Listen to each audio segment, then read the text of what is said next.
A long time ago, back in 2014 on Halloween, I met someone. I And walked who was that, into, Dan? I Oh, walked for fuck's into, sake. I walked into the Mosh nightclub. It was Halloween. Everyone was dressed up, and I was dressed up as Walter White.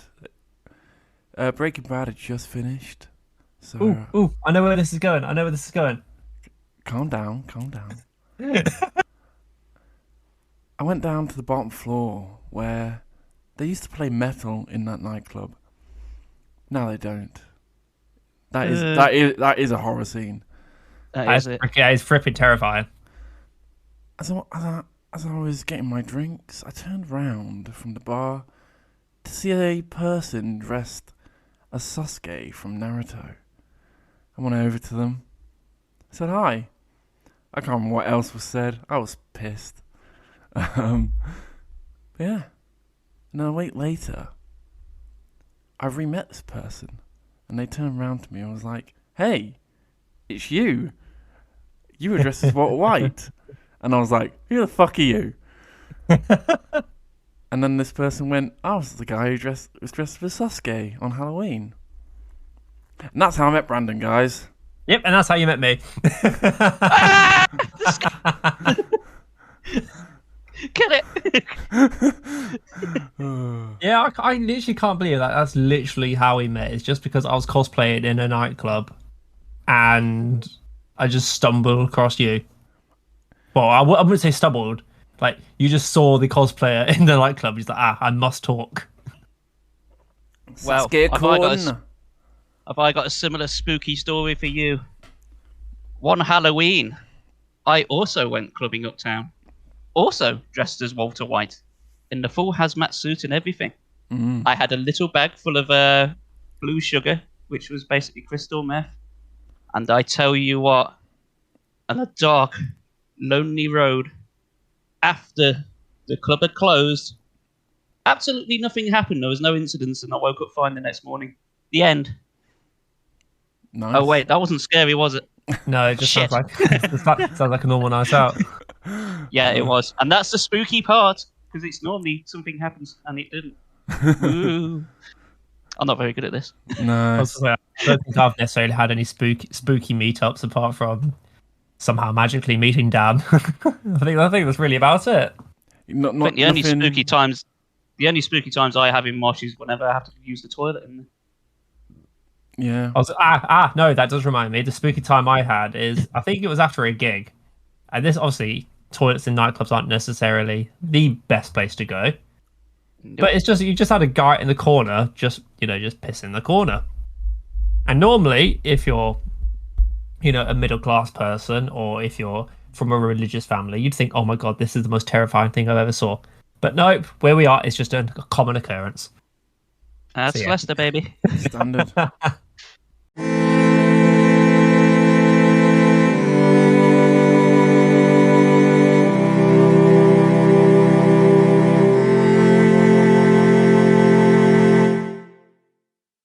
Welcome Yeah. to Victory Achieved Podcast, a video game podcast, a spooky one tonight, today, Woo. whenever you're listening to this, hopefully on Halloween. Boo, etc. I'm here, like maybe not like always, with Dr. Brandenstein and Count Crisula. And Count Spankulo, it was right there. Come on. whatever you want it. Actually, if you're going to refer to me properly, you can call me Count by all means, but drop the O. The O's not needed.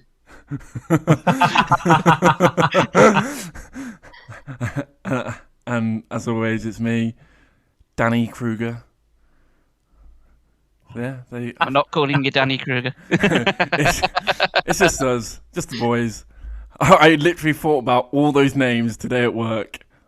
I was like, I thought of yours, Brandon. I was like, oh, it's fucking brilliant.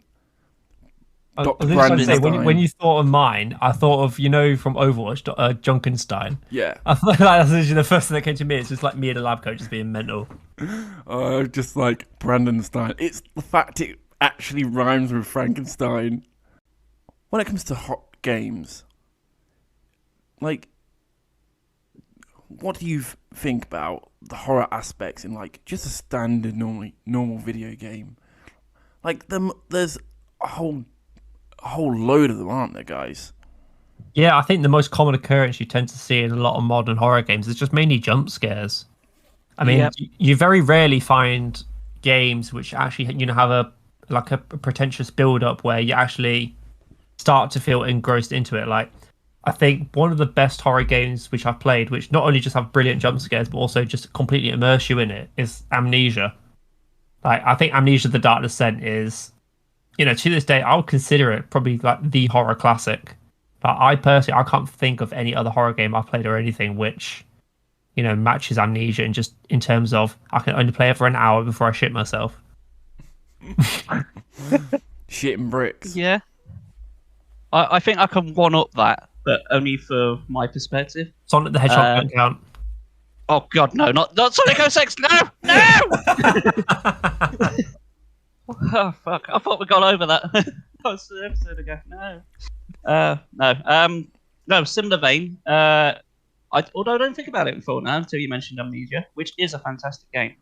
But I think to one up that in a very similar sense, if you've ever played it, PT, the playable teaser. Yeah, I've not actually played it, but I've seen like some of the big YouTubers play it.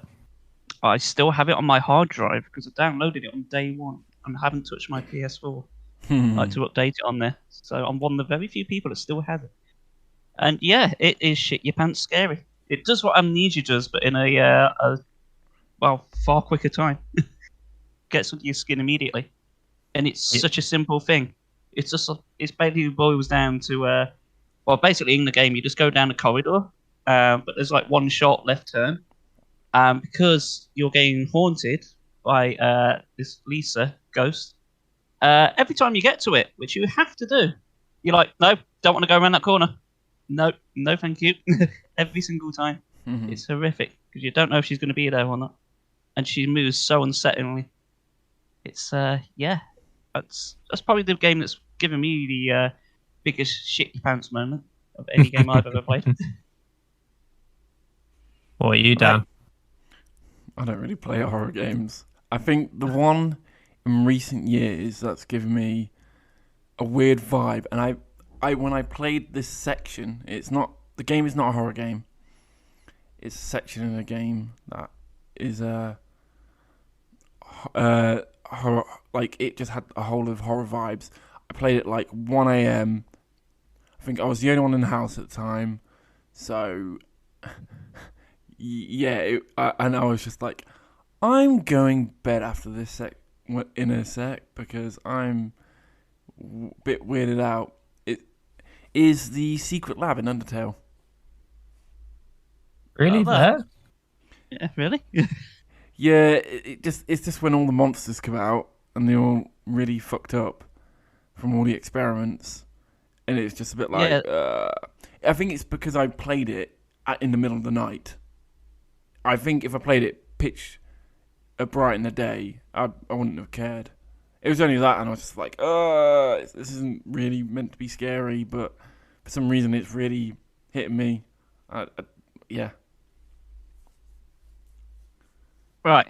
So, if anyone's aware, in Undertale, it's basically a post-game bit where you go to like the secret lab where they've been experimenting on monsters, and most of the monsters you bump into are sort of like chimeras. Like they've got the monsters throughout the game and basically blended them together to make some unique creations, shall we say? Yeah, and you've got also the skull of Flowery as well. Well, you know it's bad when they've got skulls on them.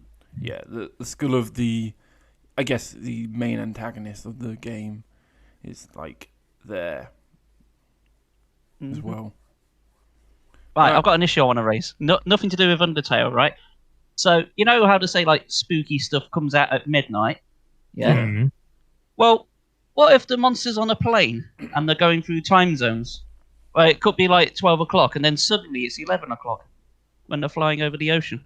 What did they do then? Did they sort of pop out and then just bugger off again for another hour? No, it's the same thing as Santa. They can only work in one time zone at a time. Exactly. And That's then a bit obviously when you limiting. go up, when you go over the ocean, you've got like a 3 hour gap. That's that's their break and lunchtime. They've got to schedule their lunch breaks. You have to be considerate of the spooks. Have they unionized? Yeah, they stand for everything that's all spooky. Fair enough.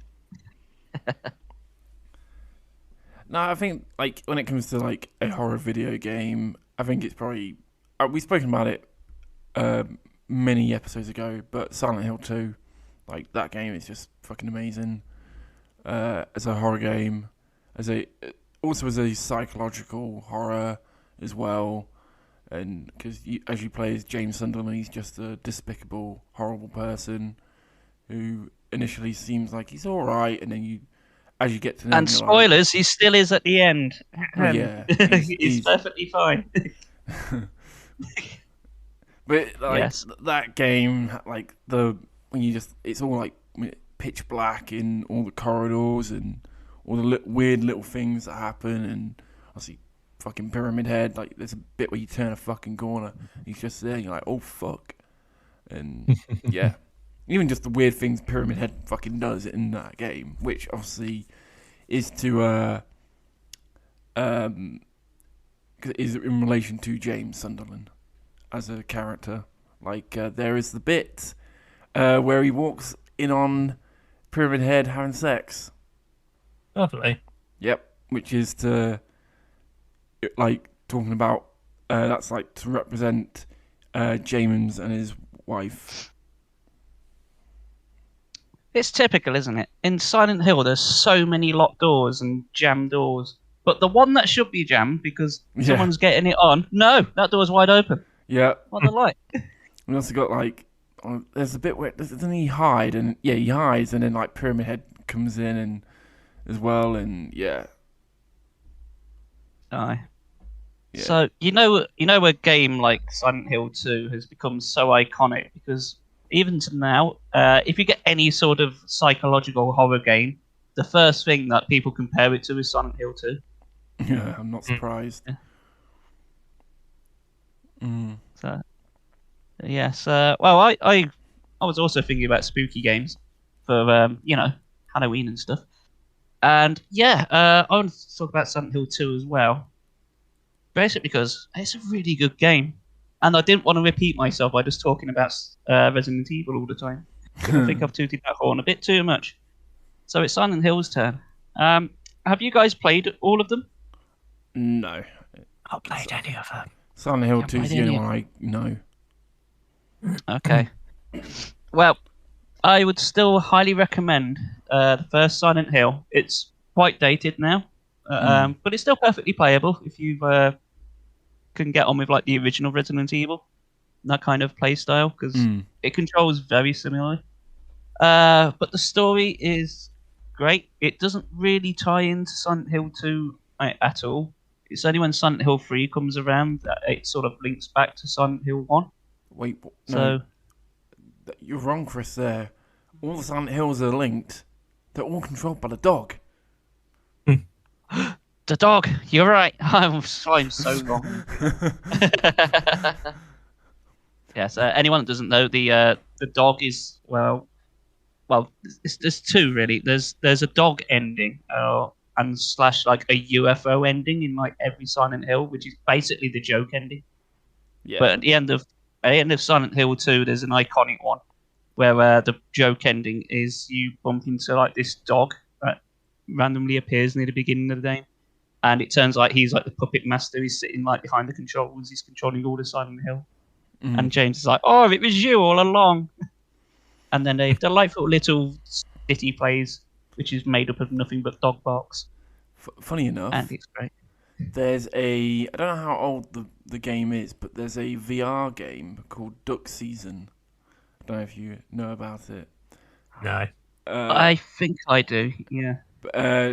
Basically is Duck Hunt, but it's a VR version of that, and that's got a whole load of different endings, and one of those endings is the dog ending, which is referencing the Silent Hill. That's funny enough. That is kind of a horror game as well. That Duck Season, funny enough, because there's a whole load of weird endings where the dog apparently locks you inside the fucking game and then goes and kills your family and other stuff like that. I love a happy ending. Isn't Yes, like Silent Hill 3 is meant to be good as well? Silent Hill 3 is great. I'll give Silent Hill 3 a bit of flack though. The puzzles in it, if on hard, you're playing it on a hard mode, are ridiculously hard. Unless you're looking up a walkthrough, they are so convoluted.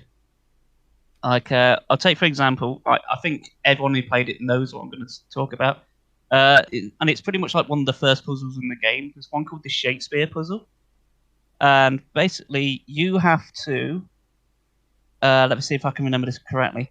So you go into a bookshop. There's 5 books, and there's also a keypad.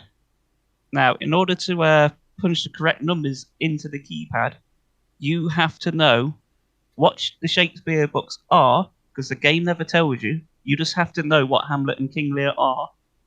So that's one strike. But then you have to take certain phrases from each book and also come up with the number that this note on the wall tries to tell you. Like, take this book, but then this paragraph, but not the first paragraph. It's like the second one. It's like, what the fuck is this on about? And honestly, if you don't have a walkthrough or just brute force it, you'll never get it. It's so dumb. And it's not like it's the end of the game. It's one of the very first puzzles. But, it is not straightforward. And even after that, there's a couple more out there ones. Probably not to that extent of difficulty, but you've really got to think outside the box, but kind of to its detriment, slightly. Having the spooky atmosphere is one thing, but it kind of takes away from it when you're just getting frustrated because you just can't work out the puzzle to make any further progress. Kind of takes away from the scariness of it all. It's not just that. It's in so many games, not even like horror games, when you're like into a story and then the puzzle just is frustrating. It really takes you out of the experience. Like one puzzle, not a horror game, but just in general. Like I was saying this with this is something as simple as Pokemon. Yeah. If you're trying to solve a puzzle and then you keep getting interrupted with like random battles, it can really throw you off if you're trying to like remember a certain pattern or trying to remember from going A to B when you constantly stop like every 20 seconds. Yeah, that happened to me in my current Nuzlocke when I was trying to, the Pokemon lab next to Blaine. Yeah. Like trying to get through there, I was just, the random encounters, I was like doing 3 footsteps and all of a sudden there was another one. I was like, oh, for goodness sake, this is just getting too much. There's always loads of... The encounter rate in that place is ridiculous. It really is. Yeah. But when you're trying to do like sliding bot puzzles and then you come out the encounter and go, oh, was I pushing up or down? I can't remember now. Yeah. Oh, shit, I'm going to have to like restart. Spooky. Come on, Brandon. Name a game. So I've mentioned Amnesia. I mean, I know... You remember when I said like my least favorite games are like some of the indie creations and things like that, which some of them are just quite dire. But there have been some indie horror games which have been I wouldn't say they've been scary, but they've been a pleasure to play. You know, the likes of Mad Father and Witch's House. Mm-hmm. Like, I played both of them, and I thought for something which is basically made you do an RPG maker, it really does draw you in, and I think. There's a lot of underrated indie developers out there who make horror games, and because you don't really see any of the big studios making dedicated horror games, do you? So it's just really nice to see like some of these just out there indie horror games, because some of them are genuinely terrifying. Yeah, like the only real big thing is like Resident Evil at the moment. Yeah, that's all there is. Like of like AAA, I can't really think of anything else. Unless you can, Chris. Like I can. It's only top of my head. It's like Resident Evil. Of like. I'm trying to think off the top of my head. Why? I suppose you got things like Dead by Daylight, and you got Back for Blood.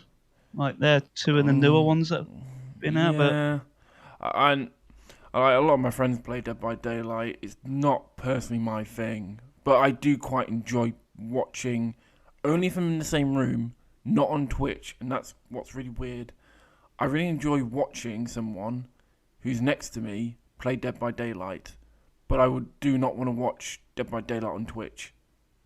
I know that sounds really weird, but I think it's the fact that I have the person next to me, so I can watch them scream and squeal as like a killer comes and gets them. Which I just don't think if I watch someone on Twitch, even if they've got the camera, it just doesn't have the same effect. Maybe it's the same. It's the same feeling as just proper couch co-op. Just sitting on the couch with your mate playing something, isn't it? Yeah. That's missing fun to it. I think Dead by Daylight is quite good for jump scares, but it's not my thing. But it's doing really well. Still, like I know a lot of people who play it. A lot of my friends play it, so it's doing something right. Just it's not for me, but a lot of people like it. So, well, I'm not a big fan of the asymmetrical multiplayer games anyway. yeah. Well, I'm just not a big fan of like the old multiplayer games in general. And as I say, unless I'm doing couch co-op, because I'm an antisocial git and I like to play my single player storyline driven stuff. Yeah. So, but while I'm on the subject, I did have my hands on Back for Blood yesterday. Oh really? First time I've played it. So I did a stream for it for a couple of hours to see how I'll get on, sort of first impressions thing. And quick summary, quick review. It's fine. It's okay, but it's not brilliant. It wants to be Left 4 Dead so hard, but it's just nowhere near as good. Not a patch. Everything it tries to do, in my opinion, Left 4 Dead just did better all those years ago. Mm-hmm. And I played with bots for a bit. I played with some real life people who were all speaking Spanish, so I had no idea what the hell they were on about. And I was crap at it because it's the first time I've ever played it. And as soon as we did like one round, everyone left the game apart from me, and then I was playing with bots. And great. One sticking point, I thought, okay, maybe the bots AI might not be that bad. The bots AI is terrible. So one of the last things I had to do on one of the missions was to like blow up this boat, and in order to do it, you need to pick up like an explosive pack, take it down to a specified place, blow it up. Problem is, there's a couple of them. There's not just one, so it's not like only one person's going. So it's like, okay, I'll pick it up. And yeah, I picked one up, but the AI just refuses to pick up the other one. So instead of like making one trip, like you would do if you're in a party of 4, you just do it in one trip. Two carry them, 2 attack. Jobs are good. No, as a single player person, I had to make 2 separate trips to do it, and I couldn't do it because the entire time it's like a horde's on your ass the entire time, and the AI just can't keep up or just start dying, and I can't do jack because I need to get this fucking bomb placed twice. I need to do the same fucking run twice. And it's not like it's close by or anything. Each way is like a minute trek, which if you've played a game like that, is quite a trek. So yeah, not recommended really. So I can't remember which day it was. I think it was last Wednesday. Yeah, it was last Wednesday when I was going Warhammer, and I took my mate, and he's got Back for Blood. I asked him, how is it? And he pretty much just said the exact same thing as you. But he actually played with people. So one of the guys had an explosive, and they would not drop it. A real person would not drop this explosive. And then he just died. Right. Well, I suppose you can't blame the game for that. Like, if someone else ain't playing ball. But, what you can blame game to play for... sorry, I can't speak. What you can blame the game for is when you're looking at your partners, trying to help them out, wondering why they're not moving, and then they just teleport like 30 meters away from where you are. like all 3 of them, and then you're just left there on your own, getting attacked to fuck because your whole party's just moved up the road, like instantaneously. Moved up the road. They really did. Sorry, I'm having a coughing fit. I do Oh, apologize. you're diseased. I'm full of head cold. Meh. Man flu. The Du, horror. du, du. The horror. Spooky. The horror that is man flu. Illness, it comes for us all. Woo. So yeah, Back for Blood. Yes, if you've got friends, don't bother otherwise. Sounded quite interesting because you can play as the monsters, can't you? I didn't see an option for that. Oh, someone said No? my mate said you could. Maybe I got that Oh, wrong. maybe I can. Maybe it's just something I have to unlock. But in my couple of hours with it, I didn't see an option to do that. Okay. There's like 8 player characters. I could only play as 4. You have to unlock like the other 4. There might be an option for like multiplayer to sort of play as the enemy, like there was in Left 4 Dead. So I failed to see why that shouldn't be in Back for Blood if it's trying to do the same thing. It'd be dumb of it to like strip features away. I mean, it's already broken the features that should be there. But... I don't know.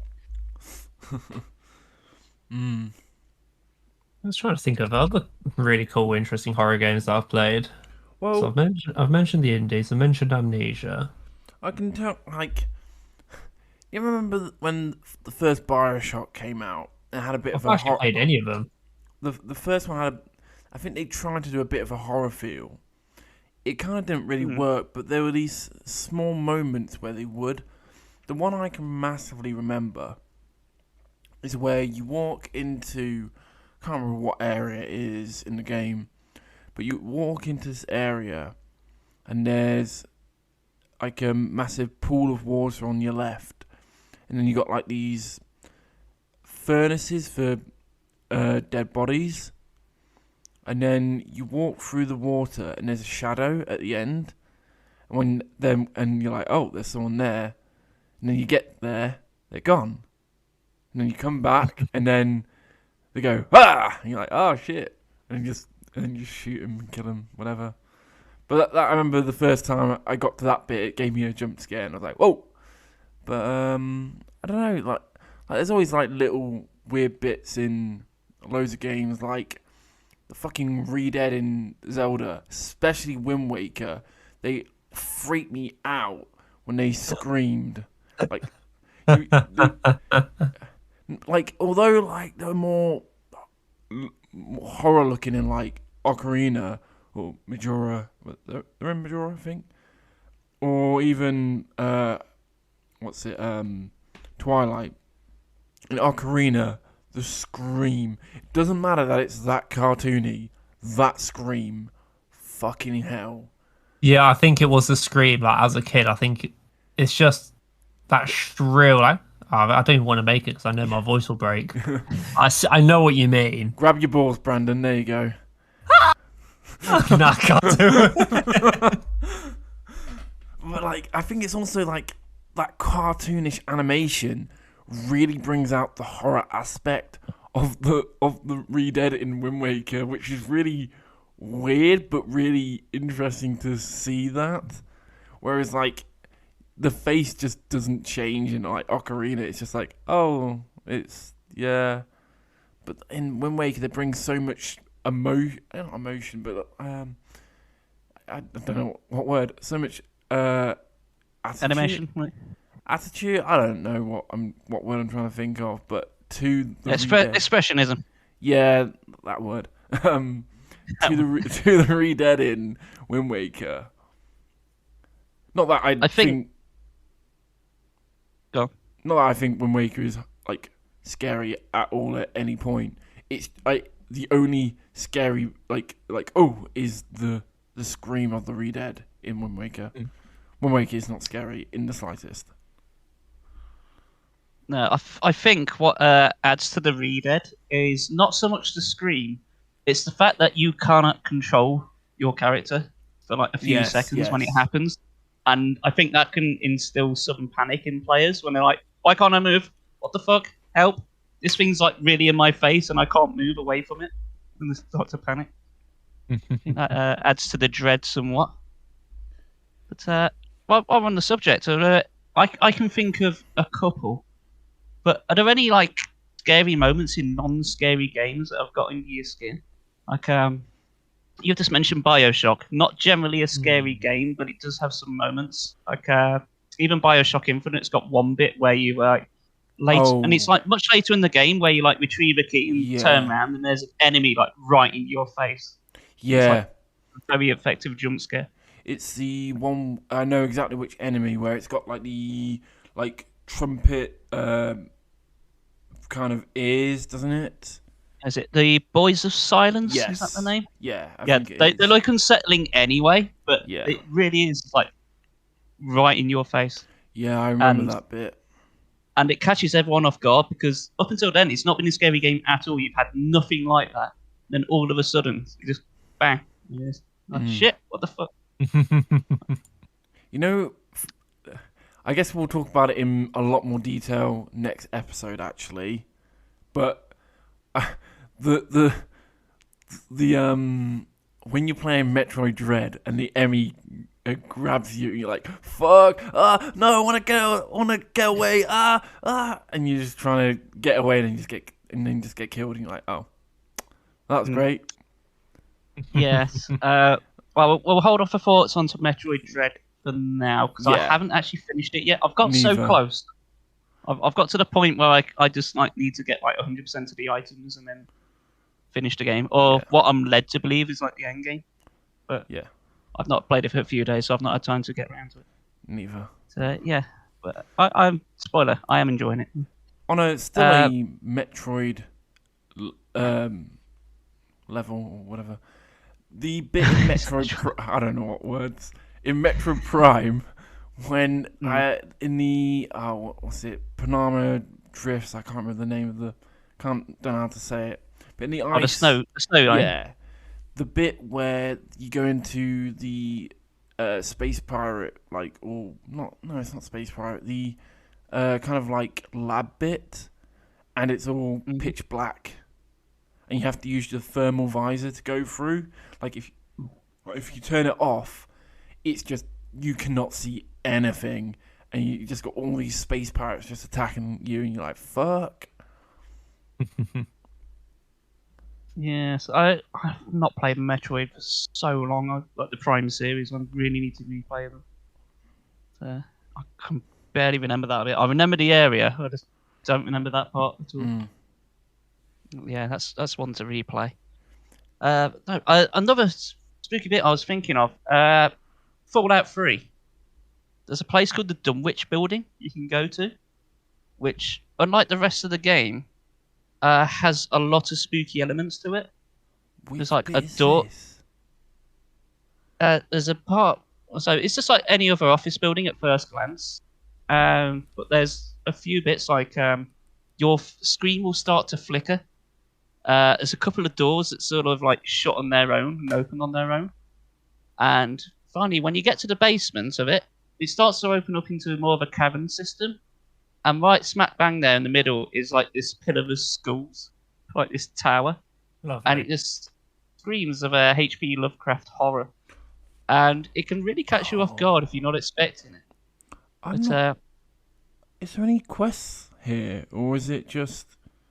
There is one, but I think it's tied to the DLC when you come back to it later. Because I don't think I've done this building, but this has just reminded me of Fallout New Vegas on a spooky bit that fucking got me. Is, you know, in New Vegas where you go to the old, like, science museum?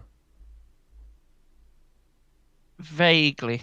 I mean, I've played Fallout like New Vegas so many times, but I don't always do like everything. I think the first time you play it, it's like you need to go here to do this, but like when you know where to go, you can literally skip it. You don't need to do it. I'll just go straight to New Vegas every time. Yeah. Say hi, Benny, and shove a rocket up his bottom. Yeah, pretty much. But like the first time you go to this science museum, it's got the blue super mutants in who can turn invisible. Oh, the Night King. Yeah. Yeah. So you don't. So you just be going around, and then next minute they just fucking turn. You turn around, it's just one of them there. You're like, whoa, shit! And it's like that through the whole place. So you just like, there's gonna be one gonna appear. I don't know where.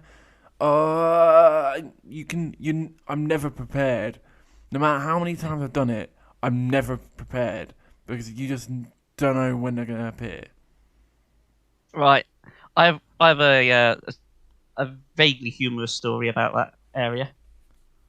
So I was watching one of my friends on Twitch do that section, Crazy Pants Plays, and when he was going through it, he was using stealth boys in order to like try and get past everything because it was quite a low level at the time. But the Night King kept attacking him all the time, and he could not work out why. Anyway, in the end, it turns out he had his Pit Boy light on the entire time. So even though he was stealthy, they basically had this light glaring at them the entire time. And he was trying it for like 20 minutes, not being able to work it out. He's like, yeah, I think someone will spot you if you're basically shining a flashlight in their eyes. It's a bit of a giveaway, isn't it? His look on his face when he finally worked out what it was. It's like, oops. Whoops a daisy. Fun times. You had to be there. Trying to think of some examples of scary moments that I mean, the first one that comes to mind is in Gears of War when you meet the Berserker for the first time.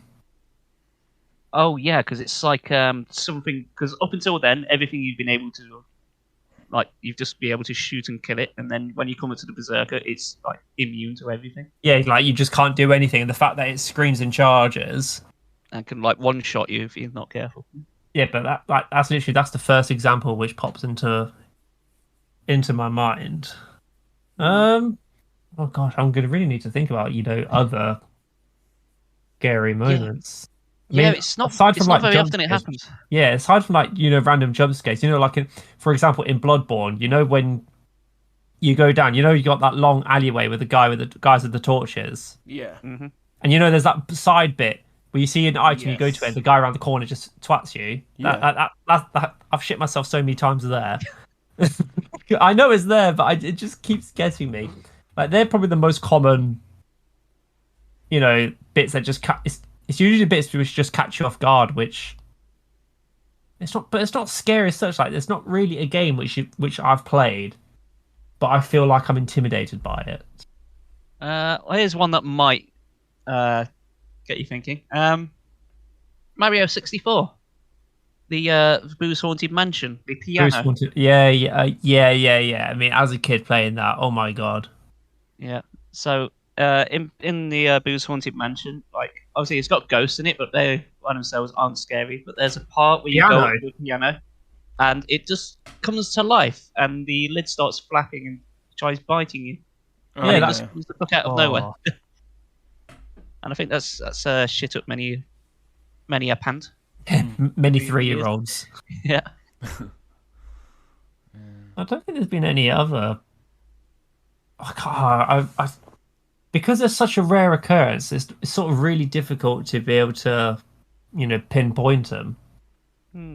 But See, I think sometimes that's why they're more effective. Like, I'll bring up that Bioshock Infinite one again. Like, I've played so many horror games where it's just completely unfazed me because that's the theme all the way through. But that one jump scare in the middle of a non-horror game just completely catches you off guard. And it's super effective for that. It's super effective. No. Speaking of super effective, that's just reminded me. Lavender Town from Pokemon. Oh, yeah. Yeah, I'll give you that. Like the creepy music, which apparently was meant to make people kill themselves. But yeah, I don't quite understand the legend. creepypasta regarding that. I don't know if that's a genuinely real thing. But it's just the whole aspect of, the tower, and you're literally fighting ghosts, and the fact that, said ghosts are Pokemon. Yeah. Everyone's so chill about it. It's just like, oh yeah, we've got to confirm there is an afterlife. And nobody seems to care. This has just reminded me of something. Majora's Mask. Aye. So in Majora's the whole game's a horror thing, really. Yeah. Yeah, but I meant in the fourth area. So the like mountainy, deserty, not deserty, more mountainous bit, Aye. which leads obviously where you eventually ends up where you do Stone Tower Temple, but you have like the Grave or Old Kingdom section, and you get I can't remember which song you get, the final song, and you get to these statues. Now, have you ever looked at the statue of Link? Oh, that's got the whole bend round. Yeah. Oh That yeah, is- Ben drowned. Yeah, bent round. Yeah, that thing is so fucking creepy. Like all the other three are fine, but the Links or bent round is so fucking weird. I'm glad we all know what bent round is as well. Yeah. Like Should we explain to people who don't know what Ben drowned is? probably. No, like, no, no, let them freak out okay. and find out for themselves. Okay, so I was gonna say very briefly. So the story of Ben drowned is some guy bought a Nintendo 64 cartridge of Majora's Mask, and it was originally owned by someone called Ben. Obviously, correct me if I'm wrong. You know parts of the story. Ben, did he commit suicide by drowning, or was he murdered by drowning? You guys remember? It's been so long, I No. don't really remember. Either way, it involves a guy called Ben drowning, as you can probably guess by the name of the creepypasta. But as you play this, basically what is a corrupted game, you have the said statue of Link following you around, and that is effectively Ben drowned. It's the fact that you're just walking around and the statue of Link is just following you in the game. I don't think there's much more to the Ben drowned thing as that, is there? I just looked at I just typed in bend round creepypasta, and instantly I just see the Link statue. I'm like, oh, it's as creepy as ever.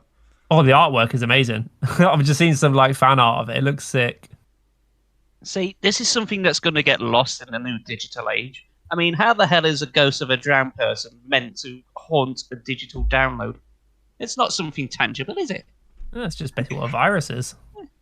Oh, wow. It's not the same. Oh shit! What? That's just reminded me of funny enough, back to Undertale when you fight Flowery, and it like it closes your fucking game. It's like, I'm gonna delete your game. Oh, Oh, like there's what? Eternal Darkness does that yeah. as well. Yeah. Oh no, that's just reminded me of another game I've played. So like, it's in Undertale, for people who don't know, when you fight, the normal standard playthrough, once you beat Asgore, you fight Flowery, and as it begins, it goes a bit weird, and it literally closes your fucking game down. This is legit what it does. It closes your game down, and then you have to literally boot it right back up, and it like starts as if you're playing the game. Does it start as if you're playing the game again or something like that? And then it goes all really fucking weird. Doesn't it put like a JPEG file on your folder as well for it? I Is that don't know. something? I think that might be another game I'm thinking of. It does something similar. It like boots you out, and then in order to like solve a puzzle, instead of booting the game back up, you have to like click on this JPEG in order to make progress. It's a bit weird. Yeah, because it like stops, and then it's like, wait, what's going on? And then it like jumps back to where you were, and then you actually fight him, and yeah. See, Brandon's thought of something else. See, this is what happens. You start talking about one thing, and all of a sudden they come cascading. Nah, it's when you guys said like about the translation of of haunted video games and nowadays now that everything's digital. Mm-hmm. But have you played or even seen any footage of the game called Simulacra? Never heard of it. You've never heard of it? Oh fuck me! All right, you guys are in for a story here. Okay, so Simulacra is a game about an alternative presence, which is basically contacted via a mobile phone. And so, say for example, if everyone lives in this digital world where everyone's obsessed with social media, and everything they post online, like Twitter. And basically, what the whole game is you're trying to find out what's happened to one of your friends. And hold on, I need to bring up the premise for it because I'm really not going to do it justice. But the ultimate thing is for the game simulacrum is, so the definition of a simulacrum is an image or representation of someone or something. So people who have these digital lives, that digital version of them becomes the simulacra, and the simulacrum is trying to overtake the real person's life. So effectively, this whole game is basically a mobile phone, which is the most, horrible thing about the game. Like if you play the game full screen, it's literally an iPhone. Like you have to swipe, you open up photos, you take phone calls, you have to update your social media account, and you just see all this corruption going on and all these like video files of your friends. It is such a horrific game, but it's almost like a modern horror because of the fact that it's using mobile phones, which everyone has. But yeah, I mean, if you're going to watch anyone play it, you have to watch Jacksepticeye play Simulacra. It is an astonishing series, and it actually gives me like a weird unnerving chill knowing that people who have these digital sides of them, like imagine if that manifests and tries to overwrite you yourself. Like just dwell on that for a moment. So it's Invasion of the Body Snatchers, TikTok edition. Ish, but they completely but it's got more murderous intent. So Invasion of the Body Snatchers. Yeah. So you have to watch a playthrough of it to get like a proper understanding of the game Simulacra, because it is a one hell of a horror game. I will have a look. It's on Steam, I think, for like £5. £5 in this day and age. I think in this so. economy. Yeah, Simulacra is £4 and Simulacra 2 is £7. Oh, I got a sequel already. That was quick.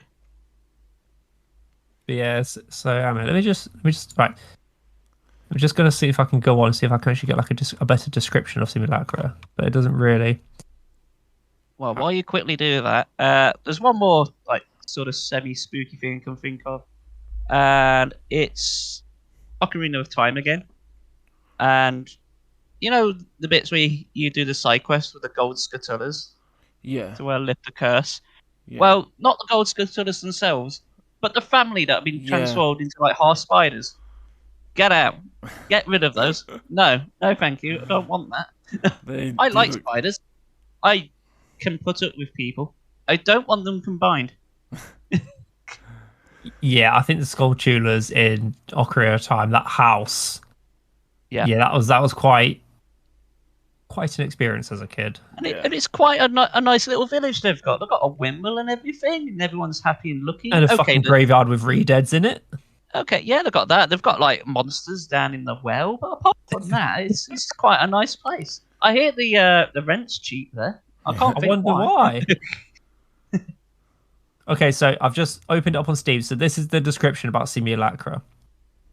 So you found the lost phone of a woman named Anna. In it, you see a desperate cry for help in the form of a video message. The phone behaves strangely as you dive deeper into it. You talk to her friends and they have no idea where she is. Her texts, emails, and photo gallery provide fragments of information, and it's up to you to piece it together. Recover the lost files, piece back corrupted data, and retrace her final steps before it's too late. Simulacra is an immersive narrative thriller using the interface of a mobile phone. Like all phones, you have messages, emails, photo gallery, and all kinds of apps to look through.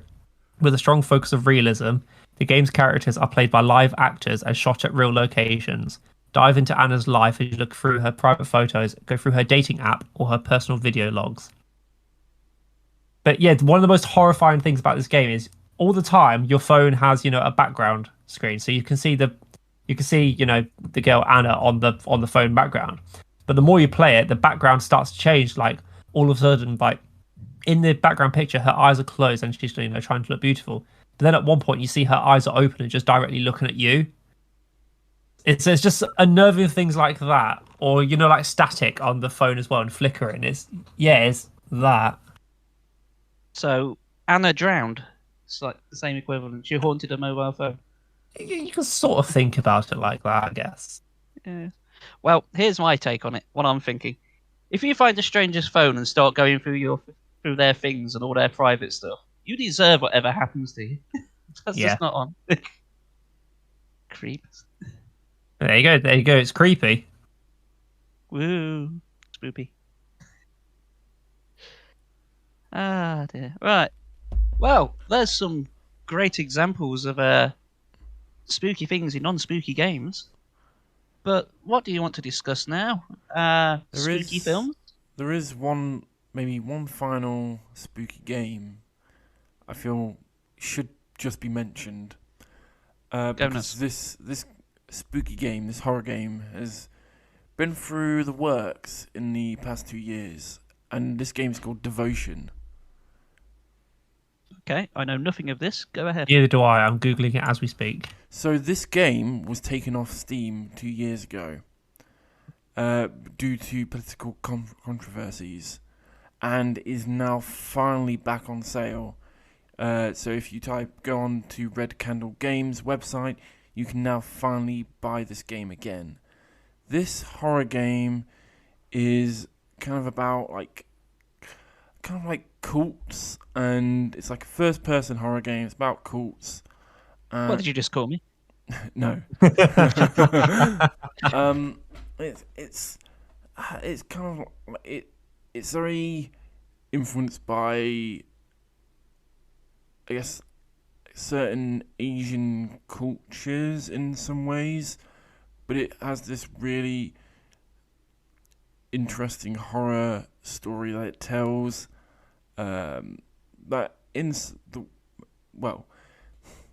it probably is it does relate to kind of real life. Obviously, the game intensifies it because obviously it's a horror game, but it definitely like crawls under your skin on what it's trying to convey and the emotions.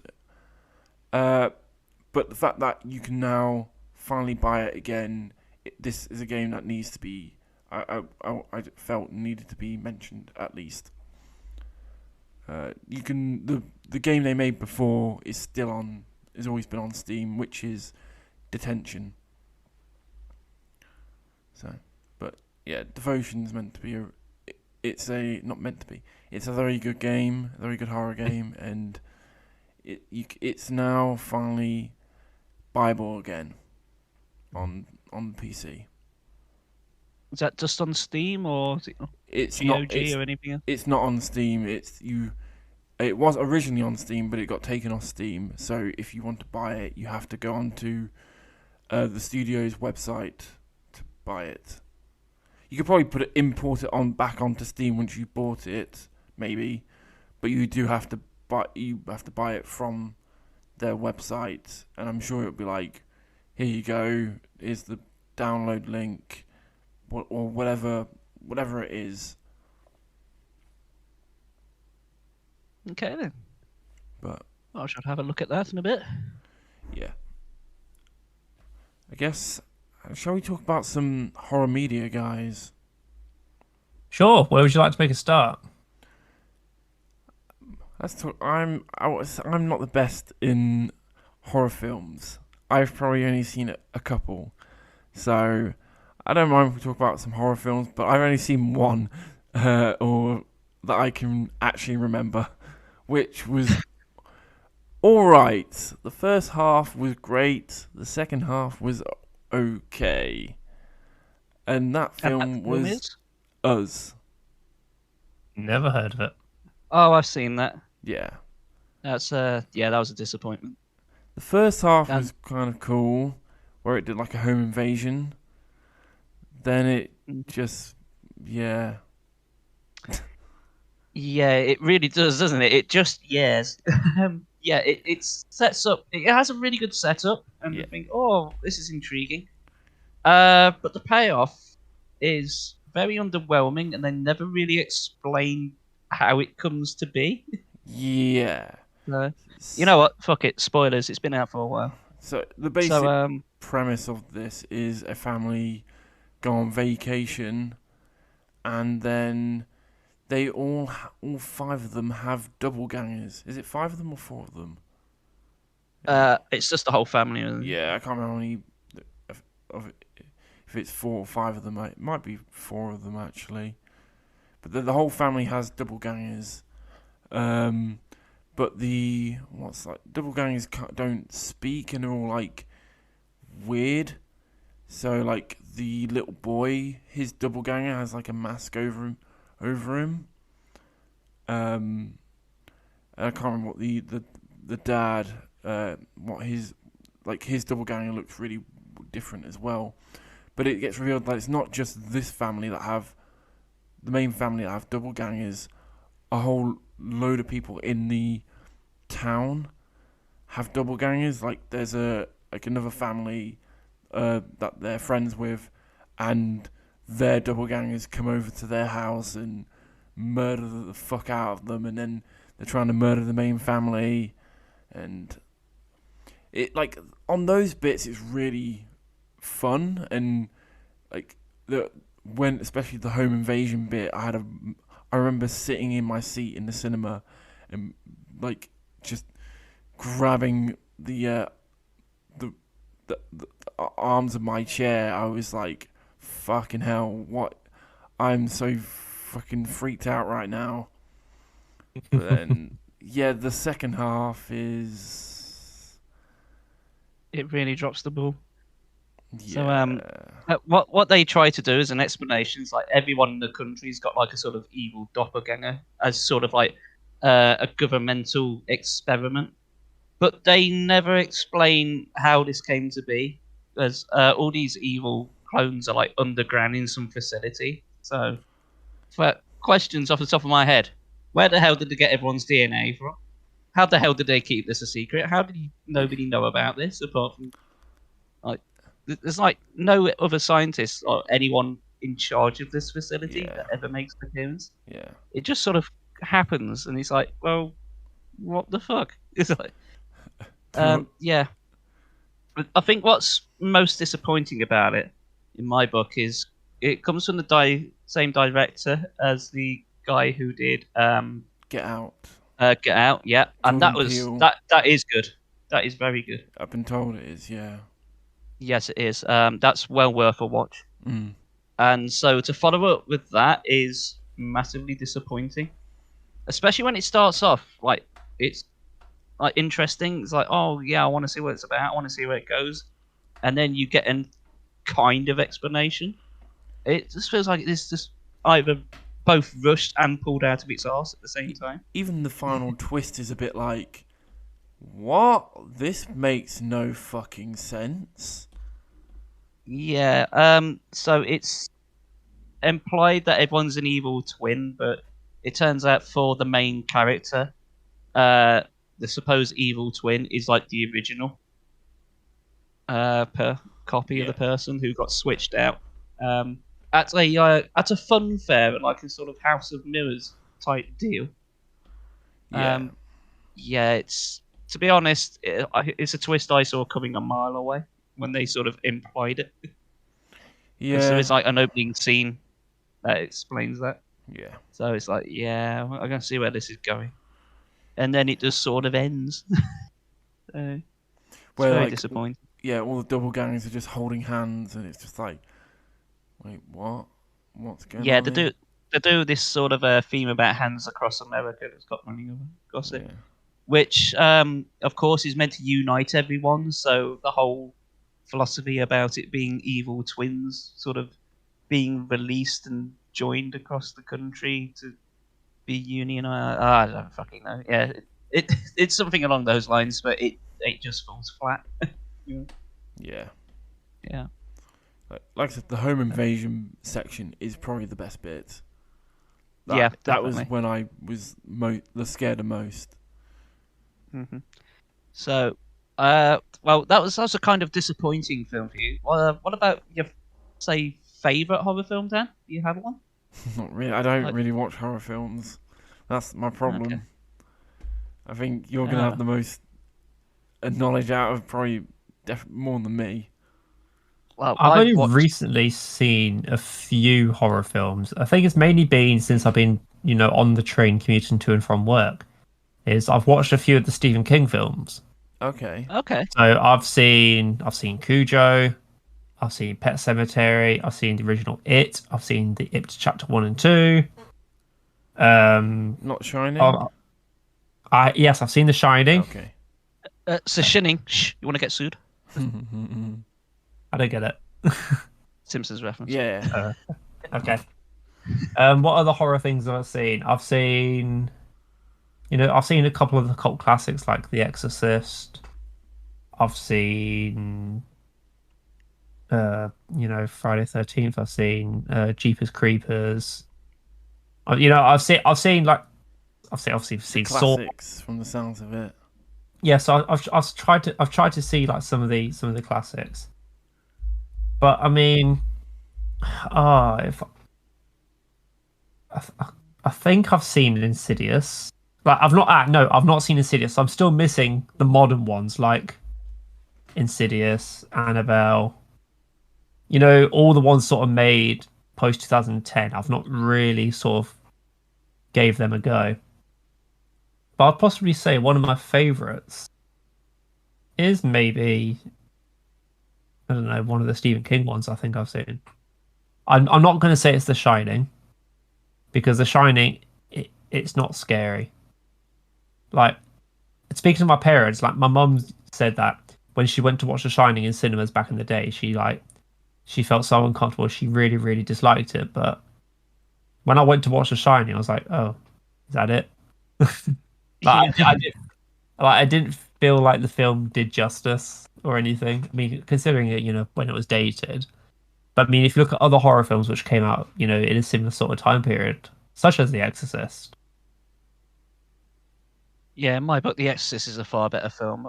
I had the same feeling with The Shining as you did, and even my folks feel the same way, and they're from like the older generation. Like we'll watch The Shining, it's like, yeah, but it's like 3 hours long. It's just slow and boring.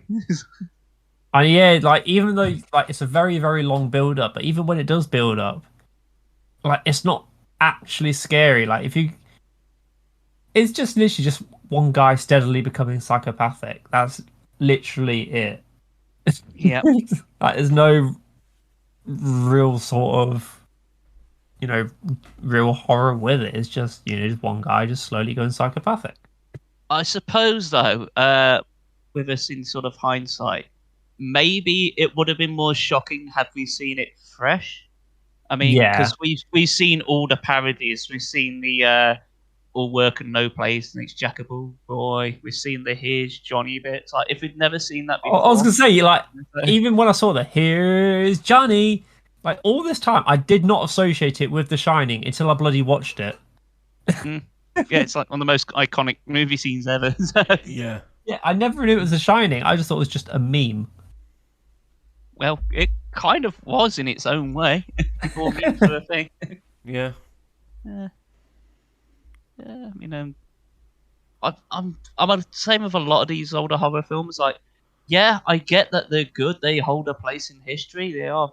Some of them are really good, but a lot of the ones, especially the ones in the 70s, are like real slow burns. If I'm talking 70s films, I think the one that holds up the best, because it is generally creepy. It's not like out and out scary, but it does get under your skin a bit. And oddly enough, I have mentioned it once on the stream before. Maybe I've just got it on my mind. But Invasion of the Body Snatchers, 70s version, which has a very young Jeff Goldblum in it. Yes, I remember you mentioning this. Don't know what episode you mentioned, but I remember you mentioning it. Yeah. Have I done it before? Okay. Well, either way, from the 70s one, like sort of lineage of horror films, that's one of the better ones I've seen. I think that holds up the best. Probably because it doesn't have that much special effects in it. It's more about the people and sort of conspiracy theories. But from the 70s, definitely. Okay. The Exorcist is fine. Again, like The Shining, we don't find it as scary. Yeah.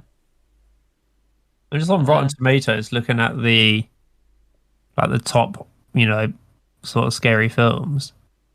Mm-hmm. Get Out is rated number 1. Really? Then it's the Babadook. Really? Then it's her. Well, this is just in terms of rank. It's not even like proper ratings. Like then it's so it goes Get Out, the Babadook, Hereditary, It Follows.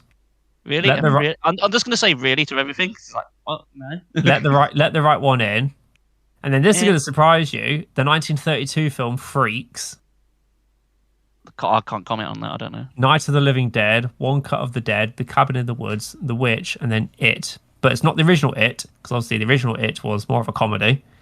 The Cabin in the Woods. That's a fucking full-on comedy. That is. This is a Joss Whedon film. The fuck? Yeah, I mean, Who wrote this list? Well, Rotten Tomatoes apparently. Well, it's fucking bullshit. I'm sorry, but Get Out is not the scariest film ever. Fucking hell. It follows. I've just gone to IMDb, and freaking Alien is at number 1. Oh, that's a good horror film. Yeah, that makes sense. That's a fucking horror film. That is a horror film, yeah. Get Out's more of a thriller. Yeah, but guess what? The second place is on the top 10 horror films is I don't what. Aliens. Aliens is not a horror film. That's an action film. And then it goes Psycho, Saw, The Exorcist, The Ring, then Texas Chainsaw Massacre, Texas Chainsaw Massacre again, The Evil Dead, and then Evil Dead 2. Well, that's more plausible at least. Yeah. They are horror films. Again, when I went on this spree of watching horror things, again, I'll mention some of the classics. I did watch The Fly. No, sorry, not The Fly, The Thing. Oh, The Thing. Oh, the 1982 one. Yeah. Fantastic. My all-time favourite horror film. Is it if really? If not all-time favourite film, I fucking love that movie. It was so a really interesting watch. It was very, very cool. Yeah, there's but you gotta think there's like no CGI in that. It's all practical effects. I saw the behind the scenes stuff. You know, like for the animatronics. You know, of like the neck stretching. Mm-hmm. Oh, that was insane. Oh, it's a phenomenal watch. I urge everyone to go and watch The Thing. I mean, and you know what the worst part is? It what? bombed at the box office. The critics hated it. Yeah, it only grossed at 13.78 million. Yeah, it like lost money. Well, I think it lost money anyway. But yeah, it's like the best horror film ever made, in my opinion. Yeah, I really enjoyed The Thing. Like when I watched it, it was a really, really good. It was a really, really cool watch. I'm still yet to watch The Fly because I know it's, similar sort of aspect. The Fly is fantastic. It really is. Again, Jeff Goldblum. Yeah, it's just all of. Oh well, to be fair, the director for The Thing was John Carpenter. Yeah, yes, it was. Who is also my favourite director. Just pull up a list of his films. There'll be quite a few on there. You might know. All right, let's go for it. What we got? Escape from New York will be one of them. Some of his modern stuff is like Halloween, Myers, Halloween, They Still Live, lots of Halloween, more Myers, The Fog, Aye. El Diablo, Blood River, The Fog, Honestly, Zuma Beach. Honestly, he's one of the directors that, in my eyes, can't do much wrong. Pretty much everything I've watched of his has been great. Like any of his horror films, well worth a watch. I don't think there's a dud amongst them.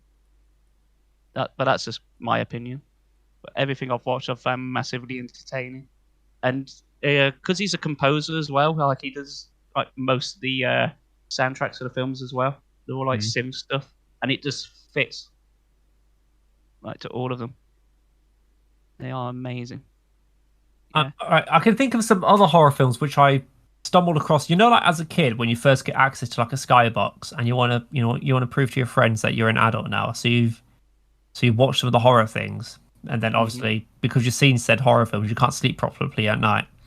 Aye. One of the first ones which I watched, which freaked me out. They're not even like to modern day standards that scary, but it was American Werewolf. Scared me as a kid. Oh, what in London? Yeah. Yeah. That's a good Great film. That's an interesting film. And then, funny enough, the other film which freaked me out was Armorines. Not Armorines. Oh, what's it called? Starship Troopers. Armorines is the video game. Oh, Starship Troopers. That was a comedy, that one. No, it was Starship Troopers 2. Oh, Starship Troopers 2. Oh, that was a film. I have seen that. Yeah, that one's fine. Got Yeah, like the the one, mic the one control. where the one where it turns into a horror, and then Starship Troopers 3 we won't talk about because it's just a CGI mess. I have yet to see that, but I heard it got really preachy, like Christian themes going on. It was like, the fuck? Oh, you wouldn't believe, like, all of a sudden, like, their weapons of mass destruction are like the four angels, which are just basically four big machines that glow light, and you see all this fake CGI fire everywhere. It's awful. Yes. I'll stick for the first one. The first one's Which, the of course- best, and then the Yeah, second it's- one is still an okay watch. It's definitely more freaky.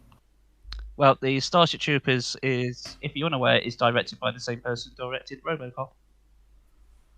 I don't really pay attention to like directors and anything. Fucking RoboCop, though. Not a horror film, but goddamn, I fucking love RoboCop. It's so badass. Yeah, so have you got any suggestions of horror films? Fucking toes. I'm just trying to. Cause I've not seen that many. I've seen. Yeah, I guess it is a horror film. Split. I think I've seen Split. That was okay. It's alright. I think I've seen it. Let me just check the premise. That's James McAvoy, where he's got like split personalities. Yeah. He turns into No, I don't think the I have. beast. Oh, he says the beast. I can't take that seriously when he says it, though. It's like No. Dr. Wake the Beast. He's like, all right, Edgelord, calm down. Kind of what you hear drunk guys at Mosh say. It's like, oh, you wouldn't like me when I'm angry. You're waking the beast. It's like, shut up, you twat. Yeah. Yeah. I wanted to ask, Brandon, you've mentioned a slew of films there, and some good ones. Of all the films that you have watched, was The Shining the most disappointing one, or do you have one that you thought, oh, that was the shit? Got to admit, I think The Shining was probably the most disappointing. I think maybe what didn't help is the fact that I read the book first, so I sort of knew what was coming up. The book was fine. The book did drag on compared to like the other Stephen King books. Did you ever watch the actual Shining series directed by Stephen King? No. So he couldn't blame anyone else for it. It was his own work. So, No. Quick spoiler. I'd say, as bad as the series is, it does get the character of Jack down more to the book. He actually has like an arc, whereas in the film, it's just Jack Nicholson playing Jack Nicholson. That's really it. Although, in the Shining film, the actress Shelley Duvall, the director did like treat her like crap and like really like scared the shit out of her, deprived her of sleep. So when she's acting on screen, it's like all like genuine emotions because she's so on edge. Which I heard something about that. Yeah, which I'm not going to say is a great tactic to use for directors. Please don't abuse your actors. But at the same time, you can't deny it was effective. Seriously, though, don't abuse people. Don't do that. That's shitty. Yeah. Yeah. Funny enough, I just wanted to, because I've not seen The Shining, or I know bits and pieces about it, but I don't even know like characters' names. So Jack Nicholson plays a character called Jack. Yep. Yeah. Okay. Have you seen the first Batman film with Michael Keaton? No. Well, it's not the first Batman film, but the 1989 classic. Yes, I fucking have. I meant yes, the first one with Michael Keaton. That's two. Fucking brilliant. So Jack Nicholson plays a character called Jack, who Yes. becomes the Joker. And the Joker is basically just Jack Nicholson. I just wanted to point that out. I just wanted to point that out. I was kind of half expecting someone to point that out. I'll give you this, though. It's fucking effective. Jack Nicholson does make a good Joker. And, well, he seems to play a very good psychotic person in The Shining from the looks of what I've seen. Sure. Plus, the 1989 has him shout the infamous line, "He stole my balloons!" and makes it sound threatening and comedic at the same time. Therefore, it's the best Batman film. I fucking love that movie. Any So other yes, horror films you guys want to mention? I'm just gonna sit here and listen to you because I don't really watch horror films as much as I would love to really get into horror films. I feel like I'm too much of a scaredy cat. oh, no. I think when I watched Cujo, I think if you watched Cujo, say for example, if you've got a fear of dogs, I can see how that film could scare the living shit out of you. Yeah. Definitely. The old Saint Bernard. Who's a wee bit angry. A wee bit. He's not a very good boy. Again, admittedly, I did read the book first, and I feel like if they stayed more faithful to what Stephen King writes, it. But then again, I do like how obviously as a film you could feel the atmosphere, like where Cujo's sort of trapped her in the car. Okay. See, I've not really read that much horror literature apart from like the complete works of H.P. Lovecraft. I got a massive book on that, which is like everything he's ever written, which has got some colourful language in it. And let's leave it at that. But yeah, I've never really read any novels that a lot of horror films are based on. Bar maybe War of the Worlds, if you count that. Yeah. So I've got nothing to really compare it. My horror film experiences to. I guess while we're on literature for horror, there is something horror manga I want to mention. Yes. Is it Junji Ito?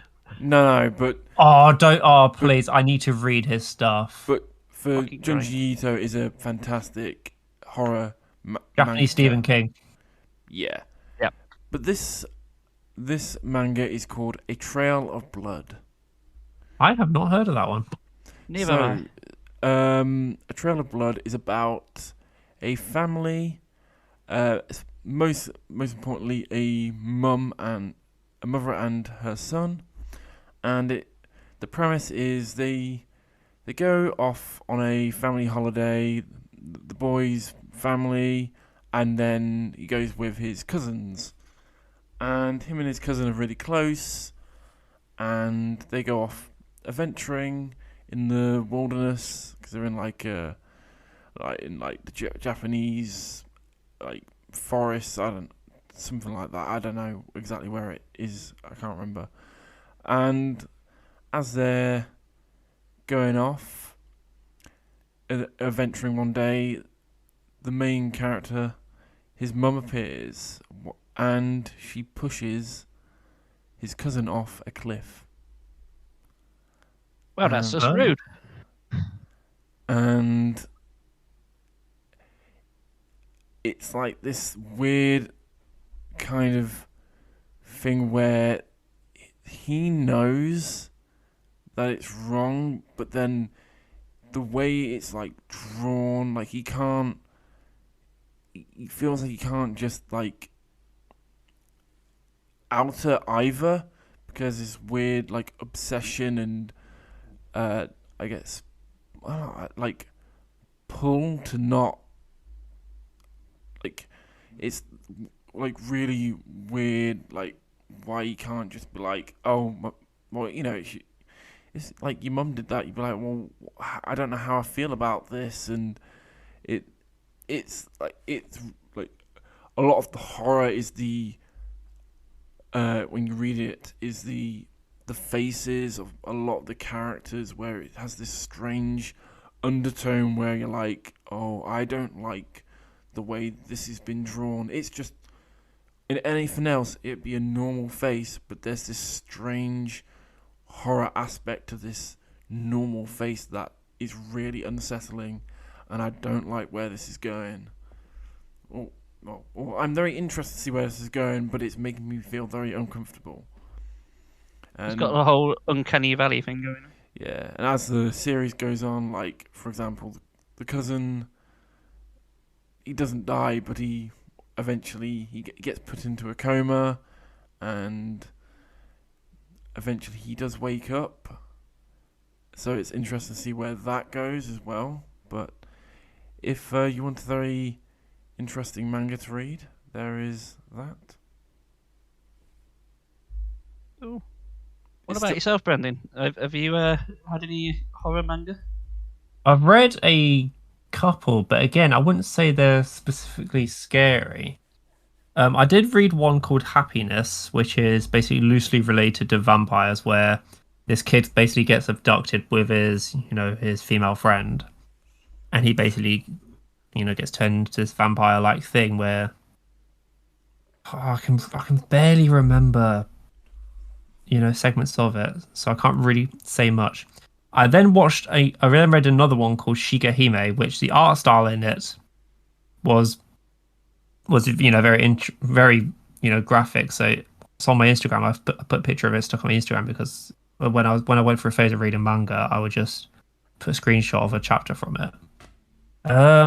What other horror series have I read? I mean, there's not really anything which is horror per se. I mean, like everything, like a lot of series, TV shows, movies, horror isn't sort of the direct theme of it. Like say for example, Alien and Predator. I'd say they're more sci-fi than horror. Would you agree? Yeah. Well, Kind of both. I would say definitely like Alien is more a horror. Yeah, than- Alien's more horror orientated. Yeah, but I mean, like the likes of Predator, for example, it's Yeah, that is quite sci-fi action based. yeah. So, like, if we look at like manga, for example, we've got the mainstream ones. You've got Attack on Titan and Tokyo Ghoul, which are considered as horror. I mean, you can sort of understand. Yeah, so like, I mean, that they're loosely called horrors, but Early they're Attack not on Titan, horrors. Yeah, early Attack on Titan is horror. Then it goes political. like Tokyo Ghoul again starts off maybe horror, but then it gets just gradually more towards action. I mean, one thing I did read, which I do still enjoy to this day, is because two genres which you don't tend to see mixed together quite often is horror and romance. Like, would you agree that you don't really hear horror and romance together? Well, I did see the film Species a year ago. Does that count? I've not actually seen that. It's fine. But I food, read isn't a series called Sankareya, which is about a guy who's basically he's addicted to zombies and zombie lore, and he wants to be able to make a zombie. Like, he's spent his teenagehood just he just wants to learn about the afterlife, and he sees this girl basically fall into a well, and he's basically captivated by her, and basically he reads his grandpa's textbook and to use a recipe to basically turns her into a zombie. And loosely you could sort of call him like a zombophiliac, how he's just so obsessed with zombies, and eventually he comes to fall in love with this girl who he's basically reincarnated. But as it goes on, obviously she starts off as this loving lady, but as she slowly decays from the inside, she becomes more and more aggressive like a zombie, and the ending is just tragic. So again, like, even the horror is not really this sort of direct theme of it because it's more of the romance. It's just a really good series that I read. I've got a few like maybe anime I've seen like that where it's not a horror anime, but there's like horror aspects to it, like the early season, like the in like Elfen Lied, when the homunculus are like just mindless killing people in that. Yeah, that like that first scene where I can't remember. Is it Lucy? Lucy. Yeah, where she's just coming out of that thing when she's completely naked, just using all her psychic powers, killing all the people. That's like one of the most that's probably the most iconic scene of the whole anime. And then you have like Devilman Crybaby. Like, although I wouldn't say that's a horror, but there's so much like despair in some of the sections of it, like when what the main female character, when her, oh, spoilers, when she gets killed, it's like completely harrowing, like that whole episode, and there's just a whole load of those kind of bits all through Devilman Crybaby. Even like kind of the same studio actually kind of do it with Japan Sinks 2020. Like that is a really hit and miss anime. Personally, it's got some really harrowing moments of like horror of how devastating this earthquake is, where people are just being killed just like that, and it's so abrupt and so real. It's horrible to, like, well, not, it's like really horrible kind of realistic horror, but then it has these strange moments where it's just like, why is this now a comedy? Why is there a guy on a fucking what's it called? What's it? The what elderly people go around in the little, what's it? The little vehicles. I forgot what they're called. You know what I mean? Remember. You know What, the mobility scooters? Yeah, I couldn't. Mobility scooters. He's going around in one, fucking 360 no scoping people in the same fucking anime. It's like, what the fuck? And then there's that kid. And then there's that kid that gets struck by a fucking rock, and it's so fucking funny. Even though it's like, this is not meant to be funny, but it's so fucking funny.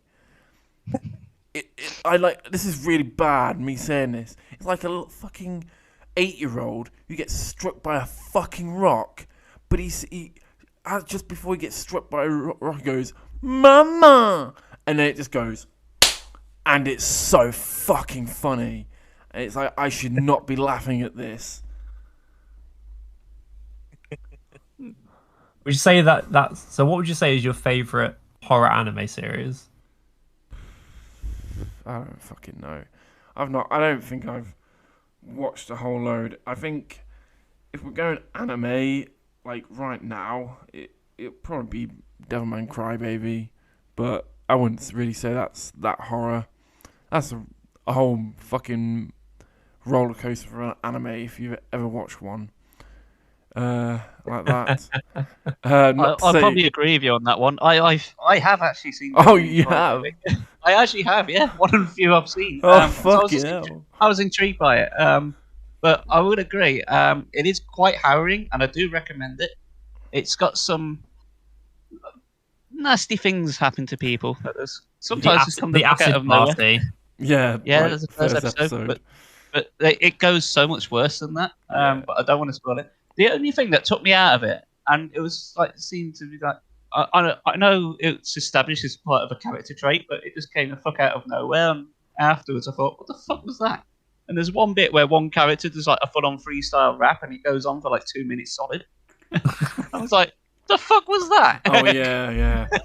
But I was like, okay, like that because Japan Sinks is by the same studio. There's like similar things in that, where like there's this the main family are like the mum is from the Philippines, so the kid, the son, he like sometimes like speaks in English every now and then, and it's like really weird because he's clearly like influenced by the internet, so he's like, it was be speaking in Japanese and then be like, cool, and it's just like, what?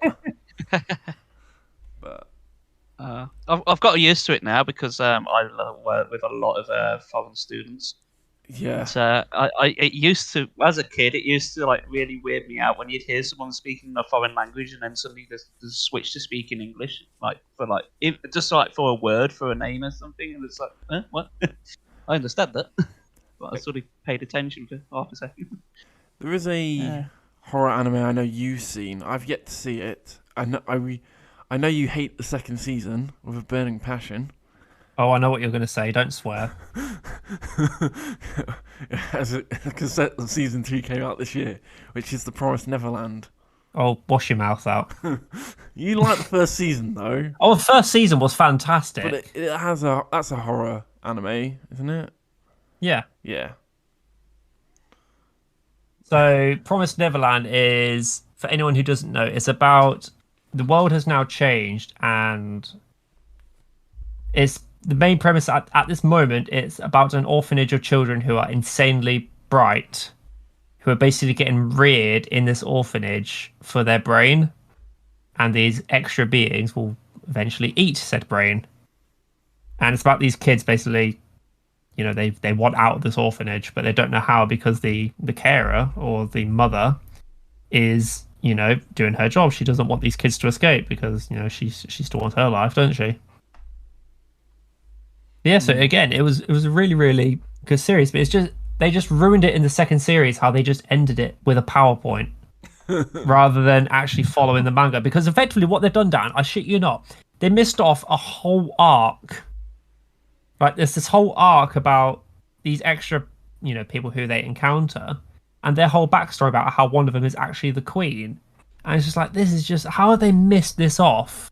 They completely missed it from the second season and just immediately jumped to, oh yeah, you know what? They're in the future. Everything's fine now. It's like, well, what happened in the in-between? Like, they just literally show you a PowerPoint of key frames of what happened. Okay, they're now slightly older. Oh, they've now saved someone else. Oh, they're now adults and had kids. I was like, oh, come on. That sounds like a parody, like a comedy show. Like, on the previous episode, they went on holiday. They saved the world. Yeah, they turned into sharks and then turned back again. They so butchered it. It was. I mean, I think they butchered it to a point where I think they're sort of maybe encouraging you to buy the manga, so know, like it almost seems like a reverse plot, or like, okay, if we adapt it bad, maybe they'll buy the manga. Like it seems like that's probably the plot they've gone for. That sounds like a manga version of like Kingdom Hearts. It's like, oh, do you want to know what happened? Well, play the other games that aren't tied to the main plot. You can actually buy Kingdom Hearts manga. Can you? I'm not surprised. I'm like, well, why? No, thank you. Yeah, that's what I thought as well. What's that? You want even more questions rather than answers? Well, the more you read, the more confusing it gets. I actively know less having played Kingdom Hearts 3 than I did going in. Funny enough, I was talking about someone was talking about Final Fantasy VII Remake, and I'm actually going to bring up what I said about Kingdom Hearts and 7 Remake. Where is it? So I said to my mate that he was like, I've never played Kingdom Hearts, and I was like, it's fun but stupid, and people praise it like it's telling a story like Shawshank Redemption. Okay. It's really not. Like, that fucking Kingdom Hearts story is fucking stupid as fuck. It really is. I know you're going to try to explain it, mainly because I can't. And it's not very horrific anyway. Sorry, I think my parents are shouting in the background. Yeah, I can hear someone. or is it? No, it's ghosts. It's ghosts. Whoa, spooky. It's the haunting of Hill House. Whoa. Haunting of Mole's house. Yes. Oh, I think it's because they've just found an insect. Dun dun dun! Oh no, it's I was going to say either my mum found a spider or a daddy long legs. The horror. Like, are there any good TV shows though? Horror TV shows? Well, there's Squid Game, which has come out, which I want to give it a go. I wouldn't really say that's a horror, but all No, right. it's not horror. Yeah. Well, we discussed that last episode. Yeah, we did. It's more of a thriller, I guess. Yeah. Like, yeah, it's not a horror. You got like I know like you I've not watched it, but I've seen like Midnight Masses trending at the moment. I might give that a watch. Yeah, I might give that a go as well. Yeah. Sadly, I know what the twist is in that. I've had it ruined for me. Oh, I don't know what it is. I know there's a twist, and everyone's like, oh, but I don't know anything. I don't think I've watched any of it. Is it Mike Flanagan? Is that the director or the writer? I was going to say, I thought you said Mickey Flanagan again. I was like, oh, that's a comedian. No. Yeah. Is it Mike Flanagan? That is a director, but Yeah. I'm I not don't going to think go I've with watched yes. any of his stuff, but he's done I quite a think few. I have, but I can't tell you what. I think like The Haunting of whatever Hill House and stuff like that on Netflix might all be him. I'm not sure. Well, one about series, since you mentioned it, I did enjoy Haunting of Hill House. I thought that was all right. That's worth a watch.